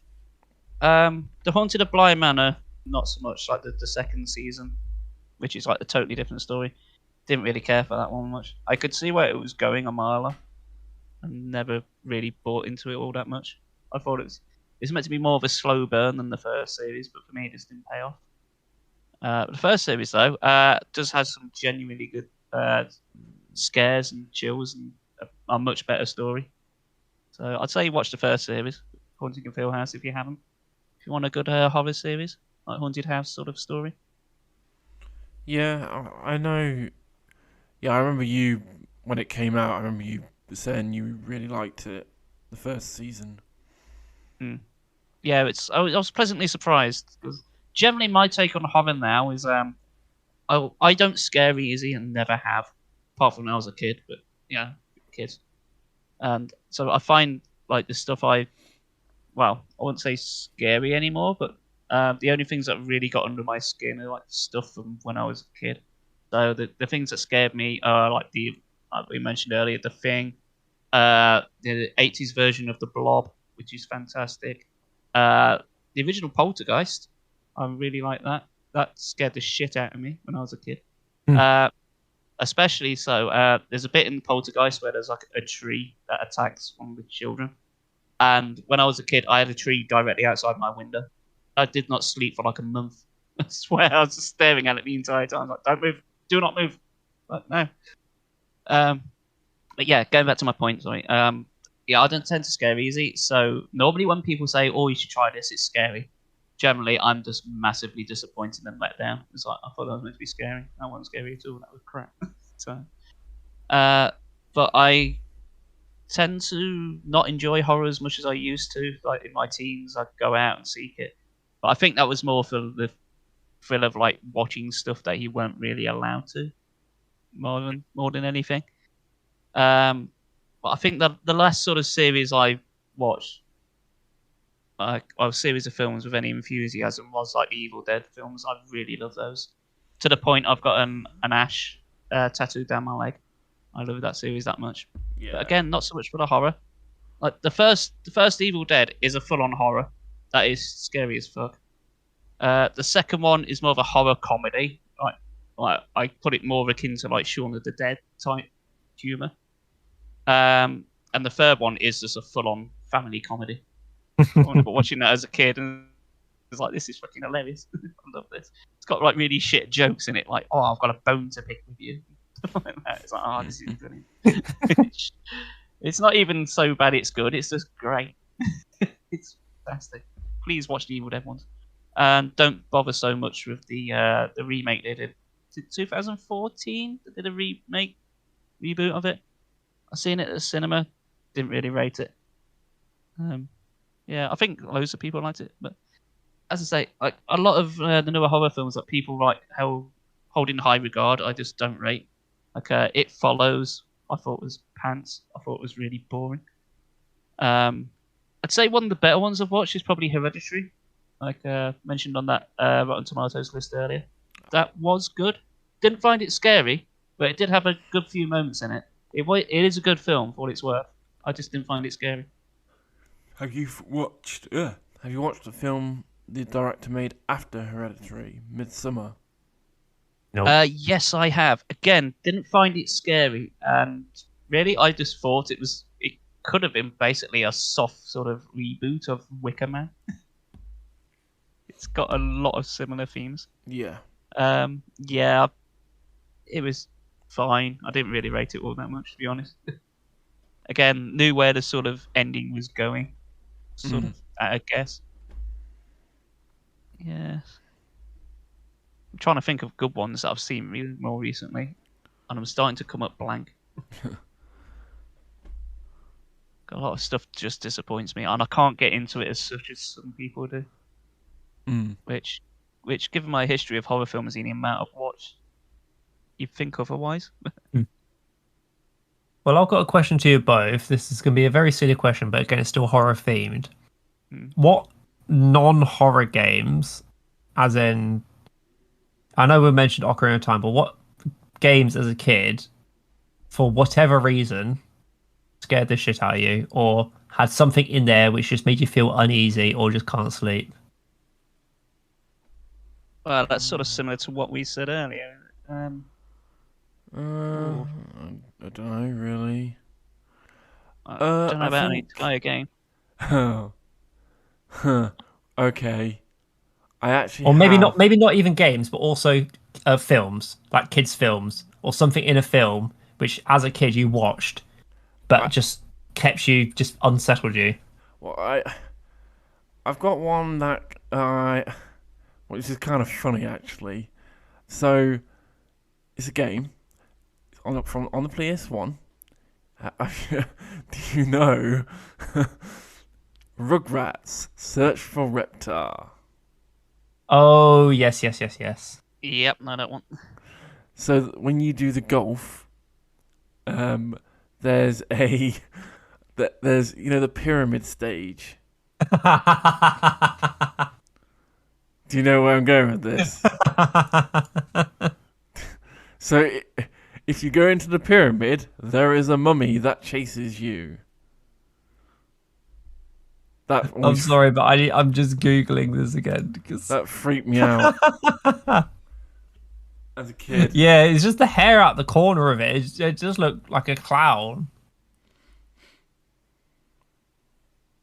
Right, I'm looking at something that it's only just popped into my head on about series as a wee nipper, kind of scared the shit out of me. And looking back, I can't understand why, but it certainly did. Do any of you remember the old series from I think it first came out in 1988, called Charlie Chalk? A clown that's on a desert island. It's sort of like stop motion. Yeah, for some reason, some of the characters on there used to scare the shit out of me when I was a kid. If you Google it, just like Charlie Chalk characters, you might understand a bit more why. Yeah, I'm looking at the puppets now. I don't know why. They fit the shit out of me when I was a kid. No idea why. I can't remember why. They just did. But somehow they didn't stop me from watching it. I've got two as a kid, two really profound examples of what scared me. I have one as So well. the first one is going to be Courage the Cowardly Dog. Oh, this is literally what I was about to say. Because I think the one was very naughty.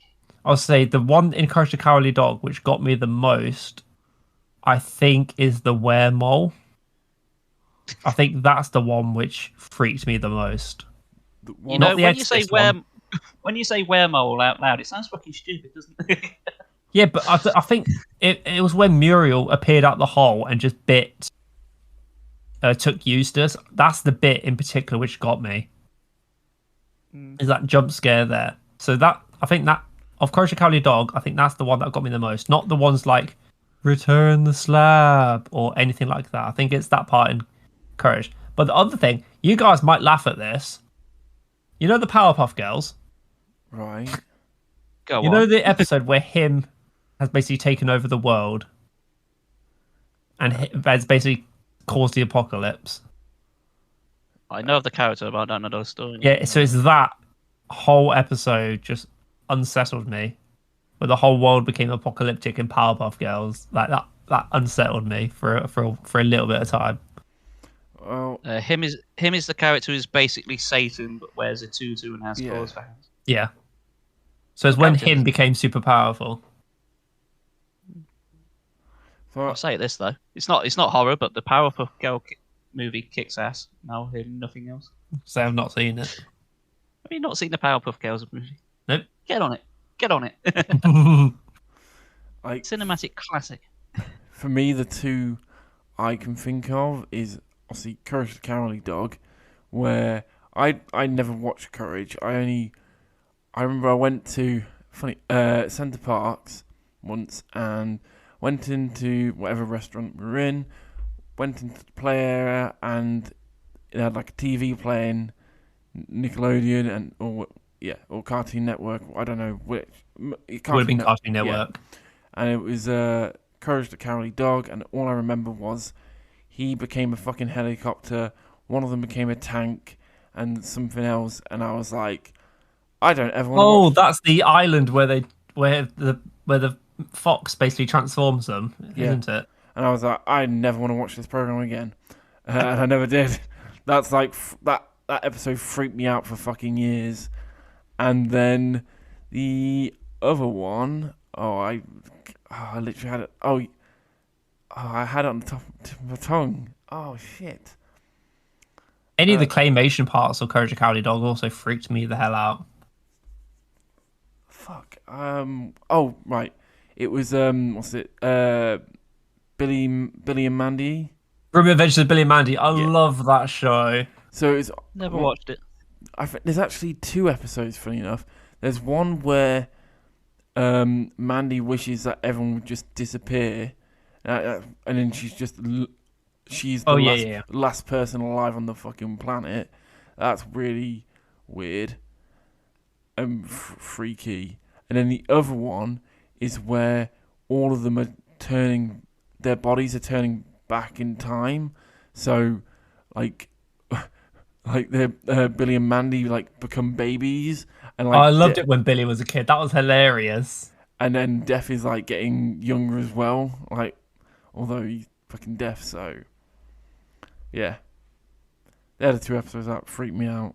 Oh, did that one freak you out? I loved it when Billy was a kid, and he farted and was basically just scooting across the floor as he farts. I think it was the fact that they would fucking disappear more than that. Oh yeah, okay, yeah. Yeah. So yeah. It's just amazing, what sort of stuff we saw as kids, which nowadays, you'll see 7-year-olds still watching bloody, I don't know. I think Ben 10 would also be considered as a bit much for him. I don't know. Well, as a child of the 80s, we had cartoons for Aliens and Rambo and the Terminator, toys of that. That was all marketed towards kids. It's like, is it wise to market aliens to children? So don't worry, nowadays we've got Iggle Piggle to the rescue. Jesus Christ. I tell you what, that's more terrifying. I was going to say, things like Rosie and Jim, looking back at, the stuffed animation of Rosie and Jim, I was like, that's pretty scuffed. That's terrifying. The bottomed eyes and everything. A lot of the children's puppets are a bit weird. Especially, I'm not going to remember the name of it. There was one I seen. It's like, fuck. If you tell me the premise, I'll be able to let you know. I can't tell you because it's like a foreign one, but it's like one children's puppet which is just out and out creepy. Oh god, I'm gonna have to do a quick Google search, see if I can find it. I can't remember the name of it at all. I'm having a quick look now. Do you remember that? I can't remember the name of it either. There was that show where it was all in a house, and it was all filmed the house was in the middle of nowhere. And now, if you go, you can go to it, and it's all run down and all really creepy. I was going to say, it sounds like Courage the Cowardly Dog to me. No. This is like a live action thing. The one I can think of is Come Outside. No. Oh, I found it. One that might you might have to brace yourself. It's called Ratafak Platcher. I think is how you pronounce it. What do you call me? I apologise. I went a bit too far there. What's it called? No. Ratafak. Ratafak. I'll just spell it out. So R-A-T. Ratafak Platcher. Okay, I see it. Yeah, you see it. What the heck is that? That chicken thing which goes, ah. That's literally what he looks like. See it in motion. Put a gif of it. What the fuck is that? The one I'm thinking of is Tots TV. Tots TV. I'm sorry, but I haven't seen Ratafak Platcher. I think that's number 1. I don't think anything tops that. I'll say I'm going to bed soon. Not anymore. You're not. I think I might just stay out for another hour at least. Yeah, keep all the lights on. Oh no, I'm going to turn it off. No, please, no more of that. Oh, screw you, Chris. Sorry. So yeah, that's a fact, Pratchett. That's way worse than The Shining, isn't it? Wait, Yes, what? that is worse than The Shining. Dan, What? have you had a look at it? No, what's it called? Rataflack Platcher. Rat. Ratafak is RATAFAK Wait, RAT. AFA. Oh, I found it. Oh god. Uh, Oh fucking hell. yeah, what put a the gif of it. It's even worse. What the fuck? Legend The says fuck? Legend says if you look into a mirror and say his name 5 times, something happens. What the But fuck? I won't tell you what because it's too horrific. What the fuck? Yep, no sleep for anyone tonight. So that's probably good. That's probably a good way to end the episode. Yeah. But we won't. We won't because that's just too horrific. And anyone who's had a nice time listening to this is never going to sleep again if they've googled it. So let's end on something less spoopy, shall we? Ideas? Like, I don't know. I'm still traumatized from Ratafak Platcher. All right. Okay. guess What's something that you thought was going to be scary, and when you came out of it, you just found it fucking funny? Oh my god! What is I mean, it? for me, I've had like Evil Dead 3, like Army of Darkness. I thought it was going to be a spooky film, and no, I laughed my arse off. You know, I've just thought of another manga that's got horror aspects. And you know what's even more stupid? I've been staring at it this whole time while we've been recording. Because it's my fucking profile picture on fucking Discord. Oh yeah, I've always wondered what that was. Yeah, Chainsaw Man. Chainsaw Man. Chainsaw Man. Oh, what? I thought you said sorry, Chainsaw Man. I was like, what the fuck is Chainsaw Man? Well, he's one better than Chainsaw Man because he broke the fourth wall and cut the first half of his name off. No, Chainsaw Man's got some horror aspects to it. Although, like some of there's a literal bit where it goes to fucking hell, and it's a very interesting depiction of hell. Like, I've never seen anything depicted like that. Hell like that. I may have to have a look. I mean, I can't take Chainsaw Man seriously. It's like you say, it's a horror film, horror stuff, and yeah, It's not I'm really. gonna give that. It's not really a But horror manga, but No, it's got it horror looks too. aspects.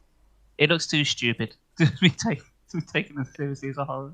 It's Let me fucking change the kick ass. Like chainsaws for arms, yeah, that makes sense. Chainsaw for a head, no, that's too far. You've taken something scary and managed to make it unscary by just going one step too far. That's too much chainsaw. Like there's a whole load of like demons and the way they're drawn is very interesting, and so that Chainsaw Man has some horror aspects like that. Can't fucking wait for that anime. Really can't. It comes out very soon. Please, I may have to have Mappa. a look. Please, Mappa. Do good. Please don't say you blew up all the budget on that trailer and that was it. I'm just trying to find a list of films in response to Chris's question, but I think the first one, which, like, I think the main horror film which I thought was going to be scary but didn't turn out to be scary, I think was Silent Hill 2. Okay. Because Silent Hill 1, admittedly, that was a bit creepy at the end with the thorns. But Silent Hill 2 at the end with Pyramid Head coming to the rescue. You know. We spoke about this before. Fuck. Like that's literally, I think that's the horror film which because obviously I did see Silent Hill 2 first. So when I saw that, I was like, okay, Silent Hill 1's probably not going to be as bad. But no, Silent Hill 1 was better. Oh yeah, by a country mile. Yeah, I'd probably have to say Silent Hill 2. I thought it was going to be creepy, but it wasn't. No, it was just a bit crap. Why does Pyramid Head keep poking his nose in where he doesn't belong? Yeah, it's part of Change Psyche. What the fuck is he doing everywhere else? It's just like a mother making sure its toddler's not ate something it shouldn't have. It really is. Poopy. All right. Well, I think I'm going to say one thing which may be the scariest thing that we can end on. Don't you dare Are say you egg. ready? No, I'm not going to say egg. I'm literally Egg. going to leave it at this. The scariest thing that I can think of right now.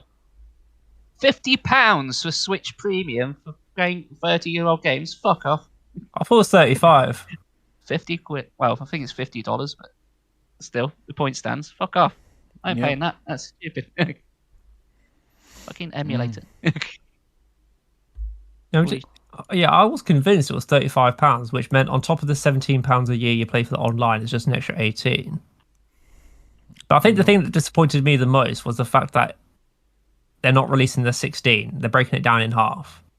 Of course they are, because they're going to do it more like a season pass, and then they'll probably end up Yeah. charging you more for it as time goes. And it's not like every single N64 and Genesis game ever made. It's just the cherry pick ones, i.e., the same ones keep re-releasing. Anyway, I sound like a scratch record because it sounds like I'm re-releasing the same podcast, harping on about the same point, but the fact stands. Nintendo, why? Stop it. Yeah, because I'm pretty certain they price matched it with currencies. So even though it says $50, because I think how much is Switch Online in US dollars anyway? About 34-ish. Yeah, and it's £18 in the UK for Switch Online, isn't it? Yeah, but the fact it's more like a premium service, just basically older games. So it's not premium.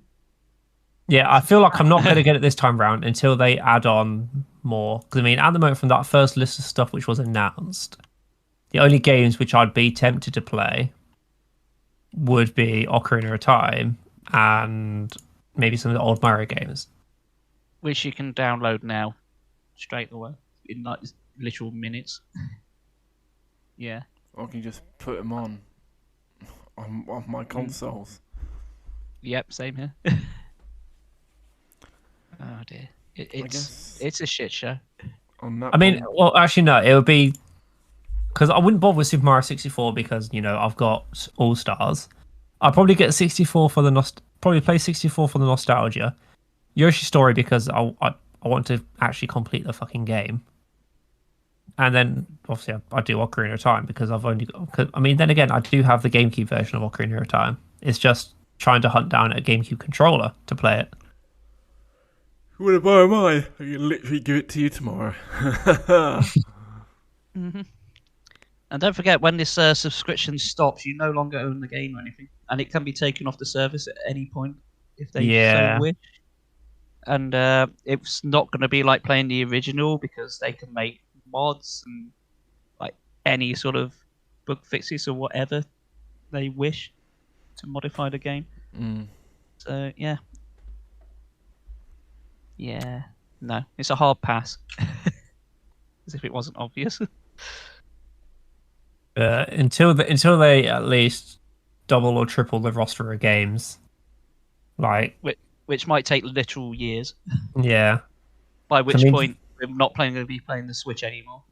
Yeah, because the main games I was looking forward to was like from that first announcement, it was going to be Ocarina of Time, Majora's Mask, Banjo-Kazooie, Yoshi's Story. Like those were the four main games. All available in different formats already. Yeah, but I mean, I don't have them all in different formats, so for me, it makes sense to get the online pass, just so I can actually play it. But I mean, one person did make a valid point. Is it looks like you can only do an annual fee rather than a month fee.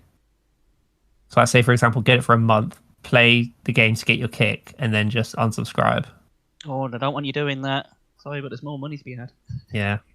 And then I bet you my bottom dollar they won't add any more games until next year when it resubs. You know they won't. Or if they do, it'll be like the same old crappy games. Like they'll put like Balloon Fight on again. Well, I guess on that, we'll probably end. Yeah, on that terrifying note at the end about Nintendo. Yes. Oh, Nintendo. Well, at least it's taken our minds off Ratafact Blackjack, and we never have to think about that ever again. You count. Sorry, Dr. Frankenstein. Frankenstein? Brandenstein? Brandenstein. Who the fuck's Branken? Oh yeah, he's your evil clone that's been in the underground government facility all these years. Yeah. Don't worry, your simulacra called Spanky will overtake you.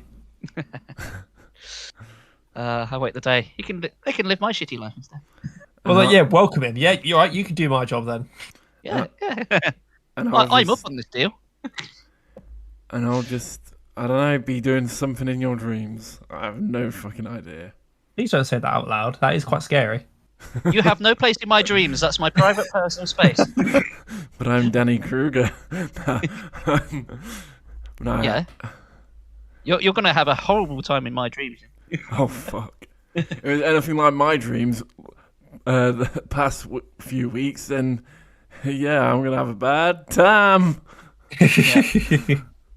I'm going to dream about stuff and you've got no control over it. You're going to have a bad time. Thanks, guys, for listening. Hope you have a great Halloween. Yeah, happy Halloween, everyone. Happy Halloween. If you're listening to this after Halloween, hope you had a good one. If you're listening to this on Halloween, have a good one. And if you listen to this a year from now on Halloween, hi, how you doing? I hope you're still alive. And you had a good one. We're doing it. It's just like Halloween 2020. Here's 2020. Yeah. 22. Oh, hi. If you're listening to this in the past, hi. I remember my 2020 Halloween. Oh, that was a good year. I dressed up as Kiba from Naruto. Yeah. Hi, 2020. Guys in 2020, don't forget to subscribe to mine and Brandon's channels. Great thing is, we've already done the episodes, so it's real easy work on our part. Yeah. You never know. Yeah. Yeah, everyone stay safe, everyone. Yeah, and don't think about Ratchet Back Factor. Just don't. Bastard. Happy Halloween! Whoa. Whoa! Egg. Egg.